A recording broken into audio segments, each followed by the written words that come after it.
మౌనం. చెప్పాలంటే ప్రపంచంలోనే అన్నింటికంటే శక్తివంతమైన అస్త్రం ఈ మౌనం.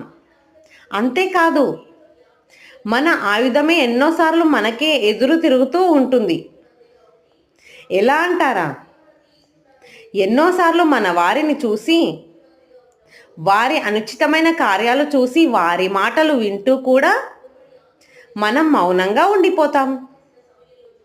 ఎందుకంటే మనం వారిని ఈ విధంగాను గాయపరచకూడదని, బాధ పెట్టకూడదని, కోపం తెప్పించకూడదని, సమస్య అప్పటికి దాటిపోతుంది అనుకుంటాం.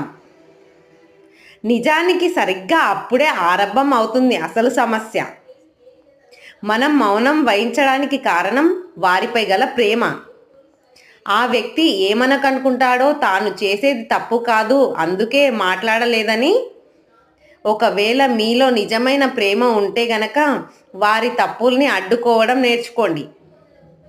వారు చేసే పొరపాట్లను, తప్పు మాటల్ని తెలియజేయండి. వారు చేస్తుంది ఎందుకు తప్పో వివరించండి.